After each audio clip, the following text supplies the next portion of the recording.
રાજ્યમાં ભારે વરસાદની અંબાલાલ પટેલની આગાહી છે। 22 જુલાઈથી મજબૂત વરસાદી સિસ્ટમ સક્રિય થશે।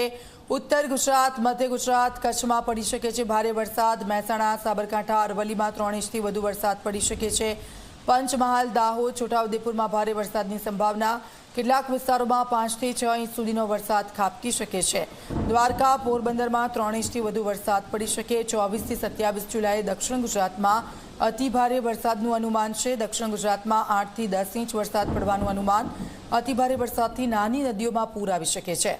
ઓગસ્ટ મહિનામાં પણ પડશે સારો વરસાદ।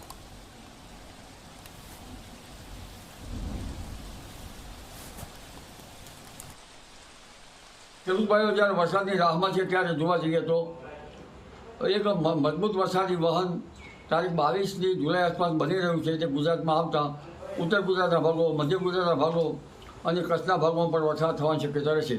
જેમાં ઉત્તર ગુજરાતના ભાગોમાં મહેસાણા, સાબરકાંઠા, અરવલ્લીના ભાગોમાં વરસાદ થવાની શક્યતા રહેશે। કોઈ ભાગમાં 3 ઇંચ કે તેથી વધુ વરસાદ થવાની શક્યતા રહેશે। મધ્ય ગુજરાતના ભાગોમાં પણ ભારે વરસાદ થવાની શક્યતા રહેશે। કોઈ ભાગમાં 4 ઇંચ કે તેથી વધુ વરસાદ થવાની શક્યતા છે। પંચમહાલના ભાગોમાં દાહોદ, લગભગ દાહોદ, લીમખેડા વગેરે ભાગોમાં, છોટાઉદેપુર વગેરે ભાગોમાં ભારે વરસાદ થવાની શક્યતા છે। કોઈ ભાગમાં 3 કે 4 ઇંચ કે તેથી વધુ વરસાદ થવાની શક્યતા છે।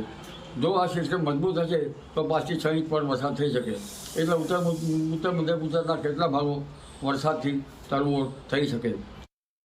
આગાહી કરતાં પહેલાં જણાવીએ કે આગાહી માનવી માને અને જે સમુદાયને ન માનવી ન માને। આ અંગે અમે દાવા દોરી છે। કોઈ પણ પ્રકારના નુકસાનથી અમે બંધાયેલા નથી।